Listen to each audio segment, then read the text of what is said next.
Broadcasting live from the CAPOTE OTB studios, this is Racing Across America with Seth Merrow.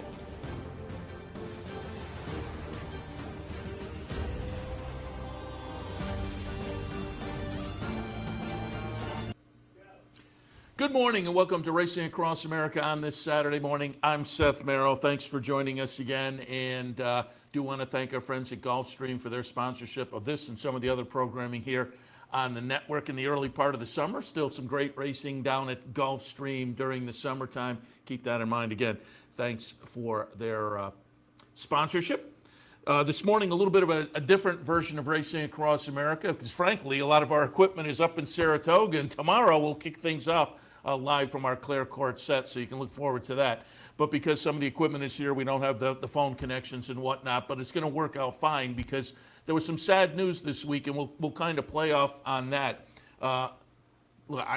Reading articles, legendary, iconic, trailblazer, Harvey Pack, and I agree with all of that. Harvey Pack passed away this past week on Tuesday at age 94. And for folks of my age who remember him, this will be a fun show, a walk down memory lane.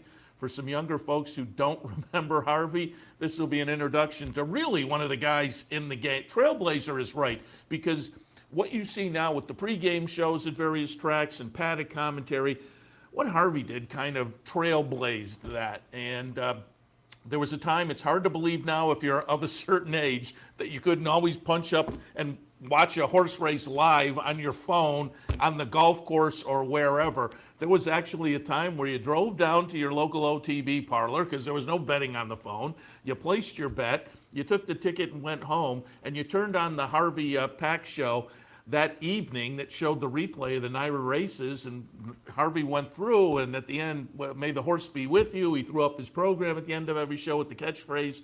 But you got to watch your races that way, your replays that way. It was a different world 25 or 30 years ago for folks like me who were kind of getting into the game and enjoying it. And Harvey was a person who pulled people into the game, I think. Smart, funny, and, you know, boy, it was sad news again earlier this week when learned that Harvey passed away. But I thought we'd use this morning's edition to pull up some clips of Harvey, again, to remind people like me and walk down memory lane, but maybe to introduce people to Harvey Pack who weren't familiar with him. There's a lot of clips floating out there on the internet. So this morning we're going to pull up some Harvey Pack memories and let you enjoy those. That's this morning's Racing Across America. I'll be back at the end of the show to wrap things up. But again, we'll be back tomorrow live from Clare Court. Make sure to tune in for that. Now, Harvey Pack, and as I say, a walk down memory lane.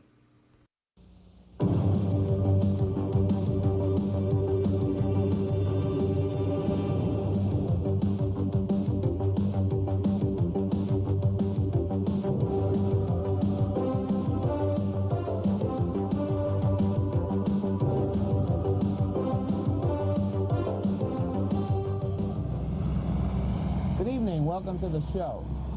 There's nothing more exciting. I'm trying to stop the tractor. If you're picking it up, I'm sorry, fans, but NYRA doesn't care, obviously. However, they have stopped up. We've interviewed a lot of trainers during this Belmont meeting. Billy Badgett, well, he started with Woody Stevens, but then we had Mark Hennig, we had Kieran McLaughlin, and today we have Todd Fletcher, graduates of Team Lucas. Todd, welcome to the show. Thank you. Why is that? What does D-Wayne do that makes guys like you come out? Now you're all established trainers here in New York. Well, I think there's probably a couple of things that are reasons for it. One is that being with Wayne Lucas is a real chance to get in a position where you have some authority and get to do some things on your own, as well as learn from a very good program and a very good trainer in Wayne. So it kind of gives you a chance to get a lot of responsibility, which I think attracts some of us guys that want that down the road. And, you know, it's a great experience to learn in that kind of environment. You were with him how many years? I was with him 6.5 years. I started in May of '89. So I know we had you on while you were with him because you were doing so well for the Lucas Braun. Well, you know, what Wayne's done is remarkable, and the thing that will continue to happen is Wayne will always do well, even after Kieran McLaughlin, Mark Hennig, myself leave. He's always going to do well, and we've kind of been fortunate enough to be a part of that success along the way. Now, when you made the move and you left, who did you have? I started with 7 horses in December at Hialeah. And really, I didn't have any one guy backing me. It was more or less a situation where I felt like it was time for me to go on and try things on my own. So you had 7 horses? It started with 7, and actually it was December 10th was the first day I got some horses, and I was just really lucky to get some horses that it turned out were decent horses. I think of those 7 horses, I won 9 races with those 7, and continuing, they're still going. You had family horses in there, too. My dad's got a couple of horses that he owns in partnership with a lady named Betty Massey from Dallas, Texas, so I was fortunate to kind of have those built in, and I felt like it was important for me to go ahead and get established in December and January, even though I knew those would kind of be slow months, hoping to pick up some 2-year-olds in April and kind of get my foot in the door down the road a little bit. Well, you hit here running. I mean, we're just looking at a few of them. Reality Road was won a couple straight, didn't run too well in the stake a week or so ago. I was a little disappointed in his effort in the stake, and I think in retrospect, maybe it was back a little too quick. It was back in 16 days off of really a tremendous effort. He almost set a track record. He won by 10 lengths and 120 and change, and you know, I don't regret taking a shot, but in retrospect, I wish that maybe we'd add another 10 days between races. Is he going up to the Spa? He'll go up to the Spa, and we'll kind of maybe look to get back in an allowance race or maybe a stake down the road with him. What about Majestic Number? She's kind of been the bright spot of my whole year, really. She was my first win to begin with. She was the December Hialeah. She was my first win at Gulfstream, actually. She broke her maiden, and she's won two other ones since then, so she's very consistent, always runs well. All right, let's look at one that won quite recently. This is Dustin's Dream. This is the horse. Who owns this one? This is owned by he's owned by Ann Stu Stables, which is Mr. and Mrs. Sabatnik here in New York. I picked this horse up in April and ran him the first time. It was off about a 7-month layoff, and he finished second, just beating ahead. He's laying outside second right now in the black silks with the white diamonds on him. I was really kind of surprised. He ended up going off 10 or 11 to 1 in here, and I thought, you know, with his first race being a very credible second and coming back in the same condition that he figured to me, but I was a little surprised that he didn't get much respect at the windows. He's kind of eased back here in third right now, and Mike's got him exactly, Mike Smith's riding him, he's got him exactly where you'd want him at this point.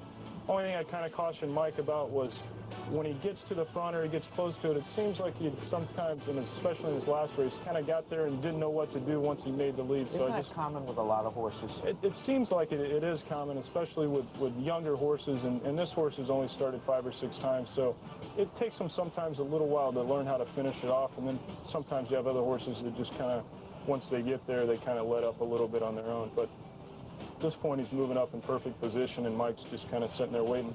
The 6th horse in here, Jelly Roll Jazz, had a tough trip, and we might have been fortunate that he kind of got covered up a lot of the way and actually playing foul against us later in the race, which they left us up. But now Mike got there, and he kind of looked like he was going to go on and win kind of easy, and he'd see his ears kind of come up like, what do I do? The horse himself. What do I do now?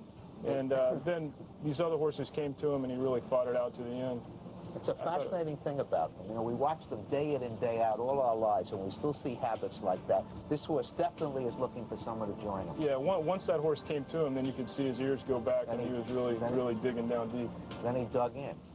So how many do we have now? You have. I don't want to join you. I've got 30 here at Belmont now, and I'll take 20 of those up to Saratoga and try my luck up there. Now, you have an owner like John Franks. This is one of the big owners. There's a chance that someday that 2-year-old will appear and... Well, of course, you know, Mr. Franks, he's got a lot of good horses and a lot of horses, and it's just nice to have an opportunity to train for someone like that because, like you say, you never know when he's going to come up with a really good one. So this is your first year that you're going up to Saratoga as a trainer? First year on my own. Not in parentheses, as I used to see you all the time. Right. And Lucas must be proud of you people. I don't care how the relationships were, and I know most of them were very good. He's got to be proud of seeing these guys go out and do it. He is. We all saw him here at Belmont, and you can see that he's sort of taking pride in the fact that most of the guys that have worked for him are doing pretty well. And I think he's really likes to see that, and takes a lot of pride in it. It must make it easy for him to hire people. If somebody wants to go to work for him, they look at you 3 guys and say, when do I start? I don't think there's a better spot for anyone that wants to train horses down the road sometime that's the best place to learn. 1 2-year-old going to Saratoga that we might look for from the Todd Fletcher abroad? I started a Capote filly here named Harlingen that was 3rd. She was 3rd, being about 1.5 lengths in her first start. I think she's going to improve, stretching out a little bit. I look to run her 6 furlongs at Saratoga, and I think she's a very nice filly. We'll see.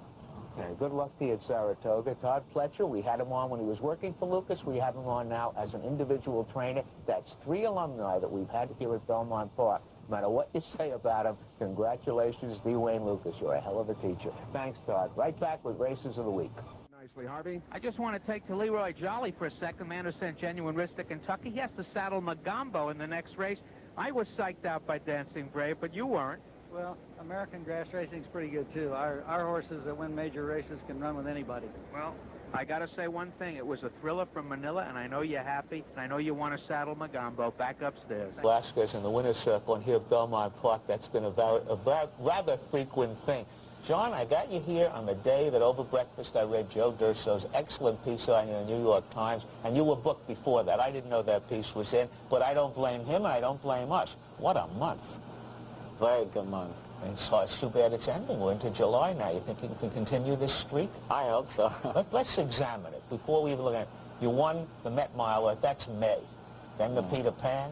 Then you won the Prioress. You won the Mother Goose. And you're just going nuts. Very good. I've been very lucky. I picked up really good horses, and they've just been running really good for me. Do you find that when you're streaking, the hole opens up and things just go your way? It goes that way. I think it just got to the time when you got horses, you know, really nice horses, where give you more confidence where you are, you know, and you trust more the horses, and whatever you do, it's right. You know what I mean? Respond. Exactly. Well, last year you were second in the standings overall behind Chavez, and now you seem to be in the standings at every meeting. Unbelievable. Unbelievable. Now, the Acorn, after you lost that one, what does Leo say to you? Your father-in-law, you just got into a traffic jam. He is very good about that. You know, he wanted me to stay there and save the ground. He's one of the trainers that he likes to be, you know, inside where you will be able to come to it and save the ground. But it just didn't work out that way. Where it was just a lot of traffic, and I never got the chance to get out as soon as I wanted to. It was a big field. That can happen to you. Exactly. We were just discussing a race the other day on the turf, where you were just stuck inside, and the rider next to you got out, and he won, and you were second. That's right. Fans sitting, we don't realize that people sit, they go, look at this rider, he blew this, he blew that. It's not really true. Exactly. It's not that easy. It's just not, it doesn't work out that way all the time, you know. If you get the hole at the right time, and you got the horse, you're going to get there. If the hole doesn't open up, you're not going to get there. And when you're going bad, the hole doesn't open up. Exactly. We're going to look at two. You have a couple of 3-year-old fillies, really exciting. We're going to look at two stretch runs right now. This is your revenge on Yanks Music. This is not the Acorn. This is the Mother Goose stretch run. Now here, you're not taking any chances. That's right. You know, she was a little bit rank on the backside, and on the turn, she just kind of pulled the turn a little bit, you know, trying to drift out a little bit. And when I really went after her, she responded very good. In the 8-pull, I was like, well, I might get there, I might not. But when I got to Mr. Wilderhorse, she responded very good. I just kind of keep her busy, you know. And this is your first time going this far. Exactly, yeah. Now Leo wants to test the 2-turn. Yeah, I think it's not going to be any problem going 2 turns or going a mile and a quarter with her. I think she can get any distance. I think so. His quote was, she's the best dirt filly I've ever trained, was kind of funny. Because she's a good dirt filly, I don't care who's training her, but Leo doesn't do much dirt training. That's right. The people think that he only trains like good horses in the grass. But, you know, just the other horses, they were grass horses, and this one is a dirt horse, so obviously he can't do anything. Sometimes he's got a horse in the race, and you're on another horse, and the fans say, why isn't he riding for his dad? Isn't it a matter of jockey choices, and you rode the other horse, or an owner may want somebody else? What really happened is that if you have a call in with somebody else, like with the other trainer, and he ended up putting one of his horses in there late, I can't do anything about it. You know, I have a commitment with somebody else, so I can't ride his horse all the time. You're not a contract rider for him. You just have like a first call or a kind of a friendly arrangement. Yeah. In fact, I was telling you before, Cordero ran a horse, and you weren't on that horse. So Madrid was on it, and the horse won. And I know Angel says you're his son, and if his son's riding another horse... Same thing happened there. When you have a call with somebody else, you just can't just turn... You can't spin the guy just because somebody you know has a horse in the race. I want the fans to realize that, because we're all a little crazy out there, as you well know. Speaking of 3-year-old fillies, he's got another 3-year-old filly. This one is a freak. She ran on the next day. This is the Prioress. Let's take a look at this young lady. This one, she's just really fast. She does everything so easy. And she just responds to anything I wanted her to do with her. And she just does it so easy, and she's just unbelievable. She's fantastic, because that particular day, we didn't think the inside would be the place to be. You can't rate in there. But look what she does to this field. Oh, she just blew the field away. And right here by the 16 pole, I just kind of, you know, took it easy and took a hold of her, and she just won easy. Well, you got a pretty good thing here, because I don't think Dan Pikes is thinking of real distance races for this filly. Not right you now. have the Yanks music for the distance races. Yeah. Is he going to go, where's he going to go with her, the test? I think so, I believe so. No, she's a killer. And Yeah, then she you won, really is. I mean, going back a little bit, you won the Met Mile, you picked up a horse. You never rode for Lucas before. I rode a few horses, but not good horses like How did that Honor come? and Glory. You got Honor and Glory? Well, was because Gary was out, or was something to that I effect? don't really know how it happened, but I think the horse was going into the race light, or he carried 110 pounds, and I think that's what really gave me the mount. Oh, they wanted you because you could make that weight. Yeah, 110 pounds. And then, of course, Jamie's First Punch, you won the Peter Pan for Bobby Barbero. Really nice horse. I really like that horse, too. Now, let me ask you a question. Angel, in the piece by Joe Durso, Angel wants you to win the Saratoga title for him. That would be very tough. What do you think the chances are? You finished 4th last year. You only got to move up 3 spots. It just, if you get the mounts and the right mounts and just stay focused and, you know, on what I'm doing, and just get my head straight, and hopefully we'll do good up there. Trouble is, you got Billy Mott juggernaut with Jerry. Exactly. Between Bailey Smith and you, there's a lot of good horses being carved up out there. Okay. And Mike Smith's doing really good, you know, and Santos doing very good. So it's been very, very close. Everybody's doing really good. And you like Mike because he introduced you to Leona. Yeah, he's a good friend of mine. Made the match. Remember that when you see them together. Introduced him to his wife. Sometimes it's good, sometimes it's bad. John Velazquez, will he win the Saratoga title? Doesn't even matter. He's going to be in our standings for many years to come. Next, the Hollywood Gold Cup. Thanks a lot, John. Thank you. Peter Thomas Fornatal here, not at the DRF offices in New York, but at Harvey Pack's apartment on the Upper West Side of Manhattan. Over the course of a series of videos, we're going to be talking to Harvey about some of the best stories from his decades in horse racing, broadcasting, etc. Can't wait to hear what he has to say. So Harvey, we're going to be talking a lot about your famous stories from your years at the racetrack. Many of them involve Saratoga. I know there's one in particular you're eager to tell about the horses themselves and how they make their way to the track. Well, that makes me even older than I am. That's not, 91 is enough. You're making me at 132.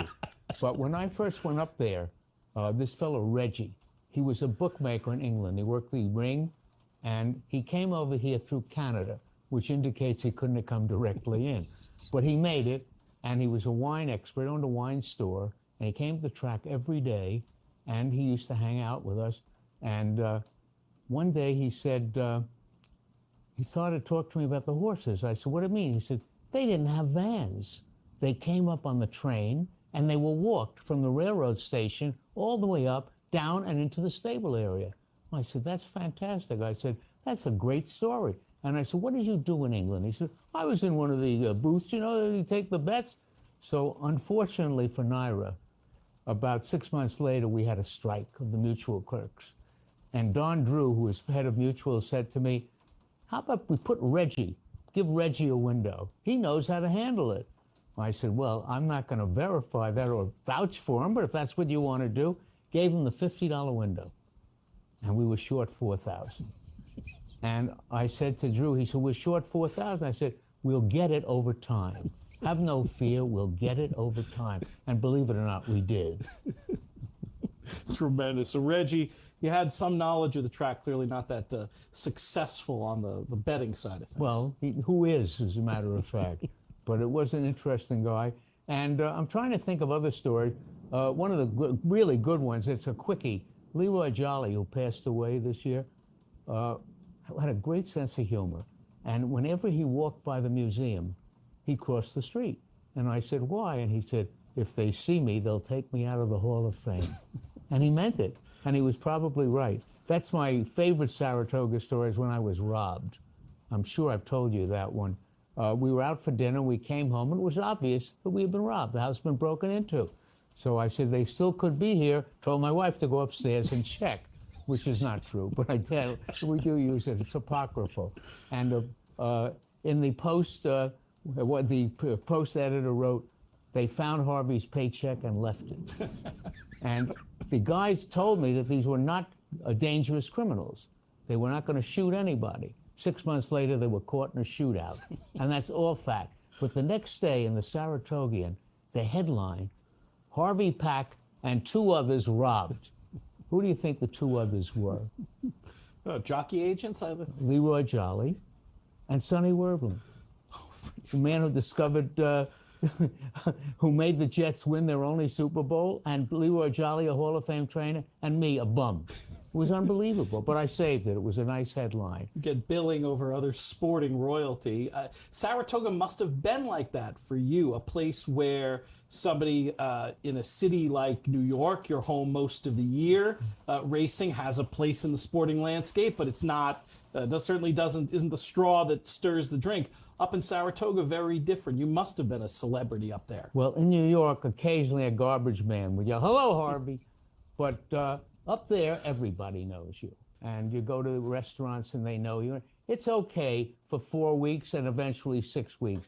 But on a year-round basis, I don't think I would have liked it. Because A, I wasn't paid enough to be a celebrity, and B, I didn't really need the adoration and the hate. As I've always told Andy Serling, when you're doing the job that we do, they all hate you because they want the job, they think they could do it better. In my case, they could have done it better, but I had it. But that's the truth. So there's no sense of being a celebrity all year round. It was just enough up there. You mentioned Andy. The first place I ever saw him and eventually got to know him were the seminars you used to host at Saratoga over the days. What were your first impressions of Andy, and what was it like working with him over the years? Well, I think he was 10, 12 years old, and he appeared on the track carrying a clipboard. And everyone who thinks he's a pain in the neck now, can you imagine what he was like then? But he was great. And he really was good, even then, with the horses. And he idolized Andy Byer. That's why he's called Little Andy, because you could see them in Saratoga, Big Andy and Little Andy trailing behind him with the thing. And it went on for years. And as I point out today, Big Andy calls Little Andy to see who he likes, which is a nice compliment for him, because he's a good handicapper. And we did have that wonderful years at Ciro's, where I did the handicapping with Steve Chris and other racing form handicappers, and Little Andy sat beside me. You were the producer one year. That's how you got the gig that changed your life. Why I'm sitting here now. Writing that wonderful book about me that sold 4 copies, and they were all of my family. However, that doesn't matter. We continue on. But Saratoga was great. There was one trainer, Walter Kelly, and my guys, Andy Byer and his friend, they all thought that Walter Kelly was involved in many a put-over. So I got him on camera, and I said, "Walter, the statute of limitations are long gone. How about a few stories of put-overs?" And he gave them to us. He told us a few where they yanked and then let go. Some of them won, some of them didn't. But he was wonderful about it, which he wouldn't have been if he had still been that active. He was active, but not that active. But it was a great place. We did the shows. I did a lot of stuff inside near the gazebo with trainers. And it wasn't my idea. In fact, when it was presented to me, it meant giving up one day of tennis at Skidmore. I said, that's the stupidest idea I've ever heard. And they fought with me, and I finally did it. And they were right. Those were the best shows we ever did. We had Woody, we had Nero, we had all of them, and they were very talkative, and it was great interviews. I'm very proud of them. I would imagine there's a lot that horse players can learn from horsemen and vice versa. Would you say that's correct? There really is. Horse players can't learn anything because they know everything. And it's changed so much through the years. When I was there, in the very beginning, I started the track in '74. We knew it was over. We knew it was eventually going to be studio racing, which it is now. But the business is better than ever. Things are going well. 2 Triple Crowns recently. I think the game is very healthy and very good. But all you got to do is sit home like I do, make a bet, turn on your TV, watch it, or watch it on your computer or on your phone, and you don't need anything. there would have been no Harvey Pack today, because why would anyone want to put on a TV show reviewing the day's races? But at that time, you couldn't get a result. The phone booths were locked. You couldn't make a call, and nobody had a cell phone. So if you were running a horse and wanted to see him, you had to listen to me. And someone told me that in Lexington, you could walk around while I was on the air and hear the program because so many homes had it on. Oh, you wanted to watch your horse from afar, you had to catch that. That's right. And I did nothing to make that happen. I was lucky, and I wasn't bad at it, but I was still very lucky. Let's go back farther than that. We were just talking about how today you want to watch a race, you get out your phone and you watch a race, and there's people watching this who don't know any other way. Before your days in Saratoga, back in your days at WNBC, if you wanted to listen along, very different procedure. Why don't you wasn't explain? allowed to do the race until 20 minutes after it was over. That was the law. So there I was, 20 minutes later, they said go, and I go, and of course I recreated the race from the racing form charts. I wasn't there. They wouldn't let me in. They hated me so. That's a terrible story, which I'm not going to tell, but they really hated me at the track. I got lucky even there because Jack Crumpy was the president, and he was told by the horsemen that I was great. Then when I came, he left. Took one look at me. I hired who and went over the Meadowlands. But he was great for me, and he did give me the start. There are stories that I do tell. Now, this is one that is a strictly Saratoga 1980 story. You can't tell it now. That's why I'm retiring it. This is a story that was told many times, and I'm repeating it. It's a bit apocryphal, but it is true. There was a guy who wanted to go to the races every day, and he lived on Long Island and out, pretty far out near Suffolk County, and he wanted to be at Saratoga. And he found that the Cassis Tours, that was the name of it, ran a bus every day at around 11 o'clock or 10 o'clock in the morning to Saratoga, came back after the last race. Wow, perfect, perfect. And he went up every day. He took that bus for 5 hours, bet the races, got back on the bus, went back, went out to his family way out in Suffolk County, went right to sleep, got up again at 8 in the morning to do the same thing. So one day a guy is standing and said, "You do this every day?" "Yes, I do." "Well, you know, you could rent a place up here, an apartment, anything. Why are you doing it every day?" "I don't want to leave my family." That man is gone, and so is his wishes. Oh, it's such a classic. I know you talked about wanting to retire a few stories. What else is on the list of stories you've told enough times you want to give them one more go for us? Well, this is one of my favorites. When I did the Paddock Club at Saratoga, I told the same 4 jokes for 15 years. And the audience changed. I always got a laugh. I got away with it. And one of them could not be used today because it's irrelevant. There was a guy, his first name was Clark. I'm not going to reveal his last. He may still be around. And he went every day to the racetrack, and he bet every race. He was a degenerate horse player, like all of us are. And he wasn't doing well. I used to see him borrowing. And one day, I went over to him, and he was sitting on a bench. He looked very despondent. And I just said, like I would say to anybody, "How you feeling?" I said, "Hi, Clark, how you doing?" And he looked at me a minute, and he said, "I think I'm about even." That was after his wife had thrown him out. He had no place to live. He thought he was about even. That's why at the Paddock Club, keep a record of how you're doing.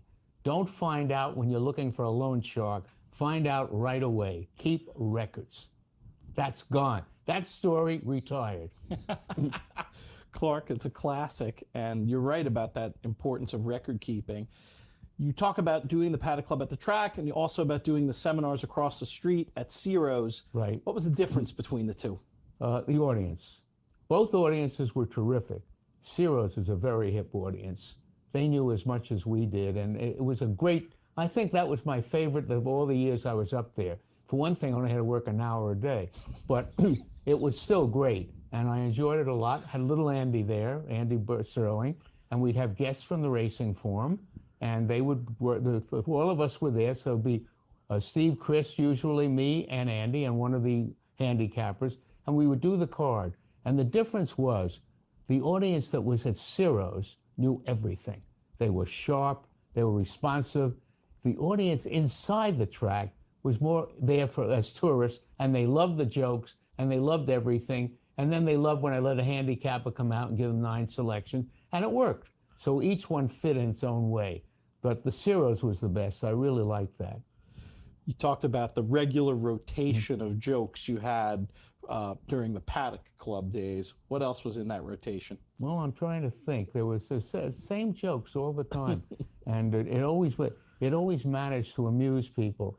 Of course, when I said to them, I used to say at the Paddock Club, I'm going to show you how to read the form.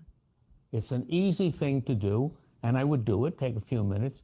And a friend of mine, who was a brilliant economist, was working on Capitol Hill, and he used to come up and visit me. And he said, Harvey, drop that.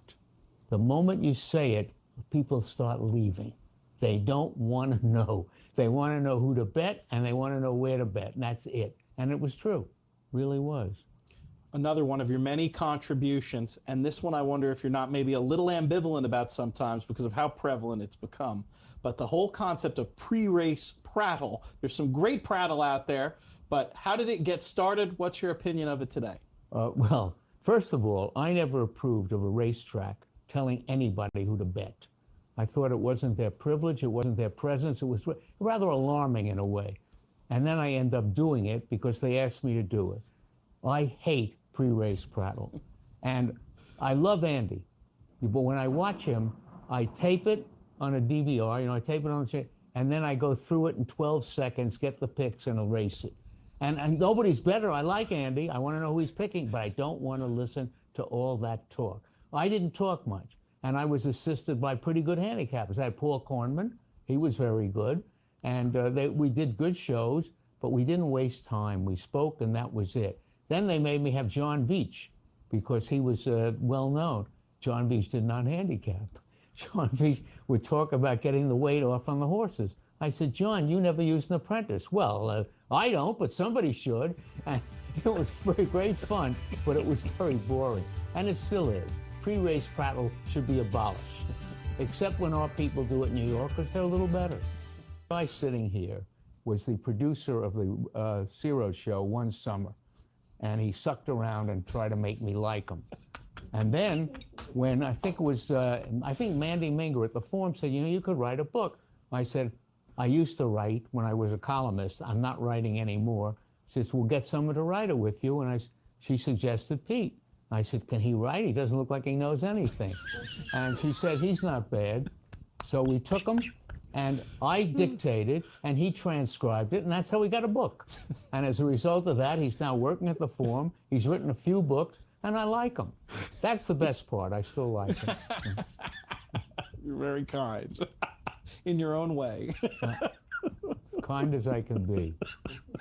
I'm trying to think of other stories that I've told so many times, and naturally I'm drawing a blank. It's one of the things that, oh yes, I used to tell the people, one thing about the racetrack, old people are laid off from their jobs, you're never allowed to make another decision, your life is empty. But not here!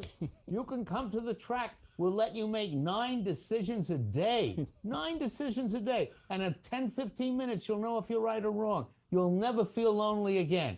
And one thing you don't want to do is go to a casino, because there, they don't let you look at the cards before you bet. We do. We let you handicap in the racing form. Don't go to casinos.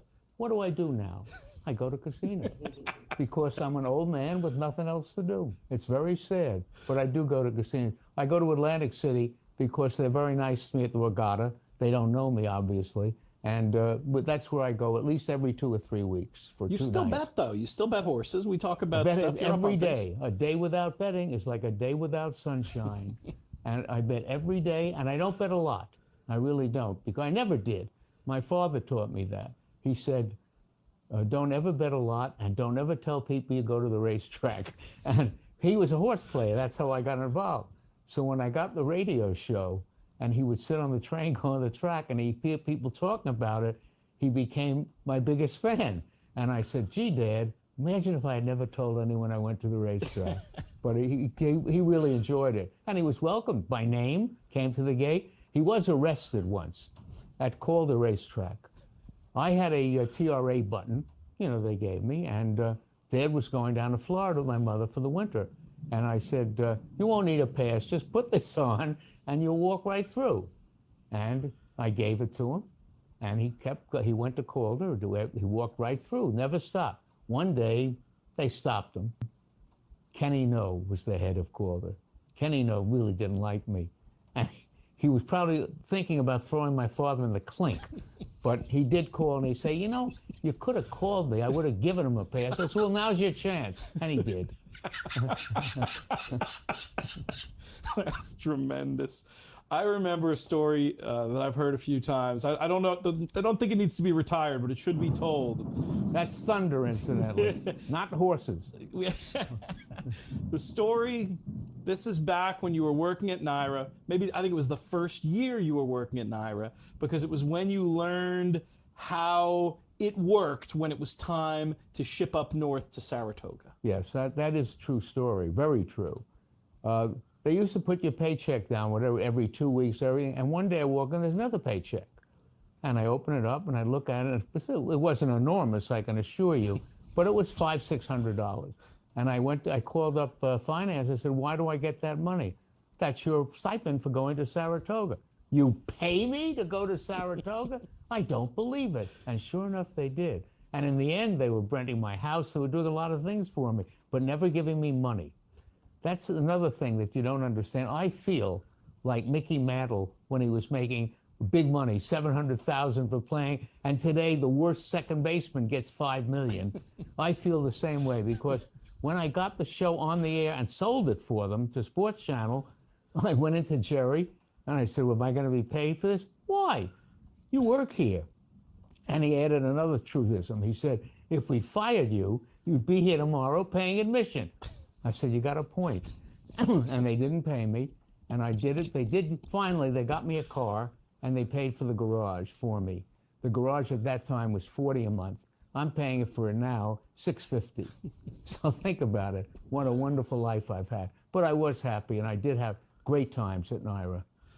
When you think back to the great horses you saw run at Saratoga, are there any particular performances on the track that stand out? Well, you know, people always say to me, who was your favorite horse?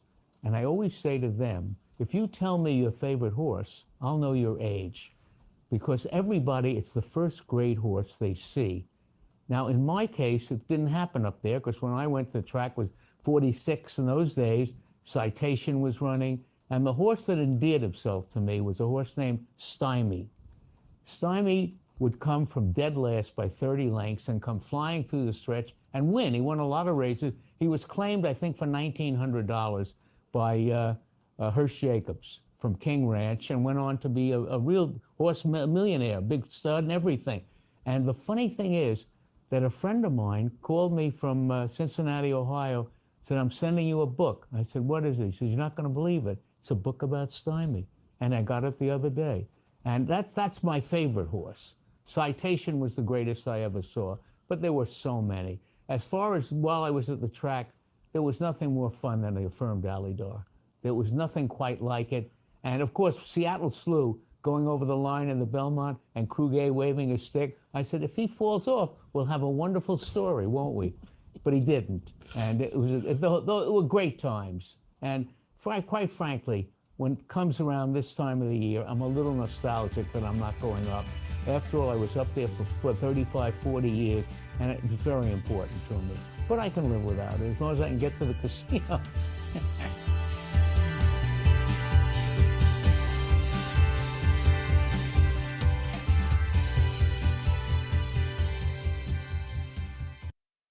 Under the guise of Saratoga 150, I thought I'd do some overdue catching up and here with a man who needs no introduction, but I'll introduce him anyway, Harvey Pack. That's true, and I'm not here, although I was there on opening day 150 years ago. I didn't have a winner, but they had bookmakers then. It was very good. I shopped them, but I didn't have a winner. And I was sure that that was going to be the end of it, and look what happened. 150 years later. How many actual consecutive meets do you think after the 150, after? Because you took a few years off, right? How many did you make? Well, no, it's not fair. The first time I went to Saratoga was 1951, and that was as a racing fan. And I didn't come back until I was working there in the 70s. Oh, is that right? Yeah. Oh, really? So there's over a 20-year gap. In fact, during that time, I went to Monmouth And I thought that there was no Saratoga. And when I got to work there, a guy said, "Are you looking forward to the Travers?" I said, "Who's he?" I really had no connection with Saratoga, believe it or not. Oh, really? Yeah, but when I got there, of course, I fell in love with it. Now, what year did you start working? 74. Okay, so 2 years before we met, because we met in 76, actually. I was never forgotten. I'm a little older now than you were then when I met you. That's true, you are. But I remember you. You were a little fellow, and that's why I always called you Little Andy.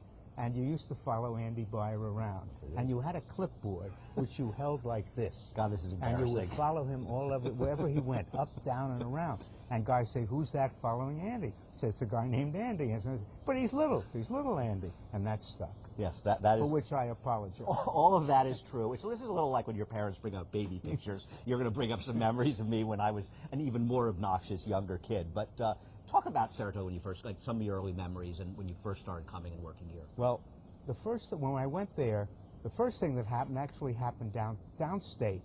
I'm getting paid every other week, whatever it was. And one day a check is there, and I open it up, and it was, I think, $600. And I called up accounting, and I said, "I just got a check by mistake. I don't want to get arrested. You sent me $600. And the guy said, "That's your per diem for Saratoga." They pay you to go to Saratoga? And I never got over it. For the whole 25, 30 years I was there, when that check came, I used to look at it and say, "I can't believe this." However, I never won, but I like being there. But at Saratoga, when we first went, you were there then, the charm of it was the horses walking around the tree and the number placed on the tree. And if you liked a horse, you'd go over there, see the owners. It was a very intimate place. And when, some years later, we had to drop it because of insurance, I said, "Well, that's the end of Saratoga." I had said the same thing about ATMs, but I said, "That's it. It'll never be the same." And lo and behold, we made this wonderful park where people picnic, and it's better than it ever was, which astounded me, and I'm delighted about it. No, I agree. Saratoga's a track that is adapted a bit to the times, and I did think that would lose a lot of the charm. But the paddock is so big, people were able to get next to it. And they can picnic and do all those things. Then I remember the first year, Sunday racing wasn't there, 74. Yeah. When we finally put it in, maybe 8, 10 years, I don't know. No, about 76, 77, it wasn't that far after that. I said, "Wow, are we going to be crowded on Sundays? You won't be able to get in." I told my wife, "Don't come near the track on Sunday, it'll be overflowing."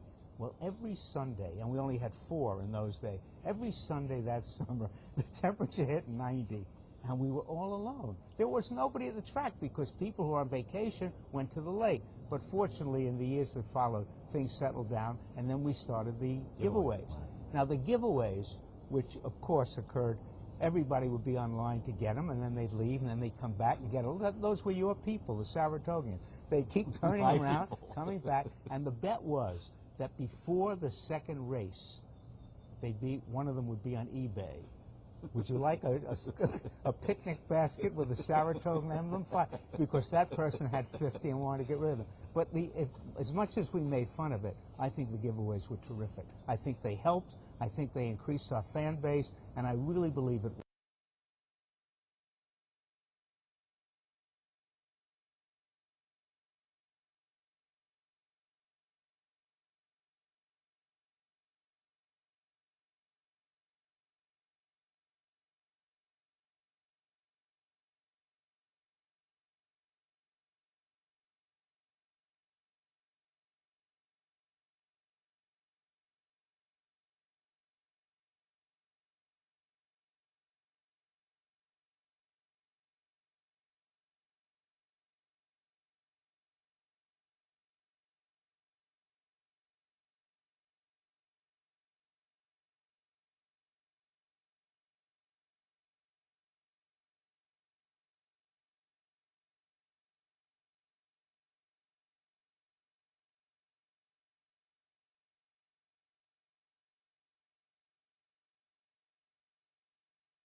Significantly the winner at Ascot.